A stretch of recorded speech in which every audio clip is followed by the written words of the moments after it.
நாமத்துக்கு ஸ்தோத்திரம் உண்டாவதாக. நான் கர்த்தர் மேல் நம்பிக்கையாக இருப்பேன். தாவீது சொல்கிறது, கர்த்தர் மேல் நம்பிக்கையாக இருப்பேன். நம்ம கர்த்தர் மேல் நம்பிக்கையாக இருக்கிறோமா? நம்மளே நிதானிச்சு பார்க்கணும். நம்பிக்கையாக இருக்கிறோம் வாயின் வார்த்தையின்படி, ஆனால் இறுதியில் தூரமாக இருக்கிறோம். எப்படின்னா, விசுவாசம் குறைவு. விசுவாசத்தில் வல்லவனா ஆபிரகாம் இருந்தார். ஏன்னா தேவன் சொன்னபடி செய்தார். நம்ம கர்த்தர் மேல் நம்பிக்கையாக இருப்பேன்னு சொல்கிறோம், ஆனால் நம்ம இருக்கிறதில்ல. காயப்பட்ட நேரத்தில் ஜெபிக்கும் ஜெபமும் நம்ம ஜெபிக்கிறோம். காயப்பட்ட நேரத்தில் தான் ஜெபம் பண்ணுறோம். ஆனால் மற்ற நேரத்தில் எல்லாம் நம்ம என்ன செய்யணும்?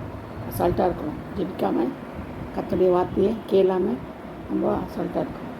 அப்போது வலியை பார்த்து கீழ்ப்படுதலே நலம்னு சொல்லப்பட்டிருக்கு. கீழ்ப்படுதல் தான் ரொம்ப முக்கியம். தேவனுக்கு கீழ்ப்படுறது ரொம்ப அவசியம். அப்போ தான் நம்ம கர்த்தர் மேலே நம்பிக்கையாக இருப்பேன்னு சொல்கிறதுக்கு அடையாளம். கர்த்தர் தன் வார்த்தையை பாதுகாப்பாராக. ஆமென்.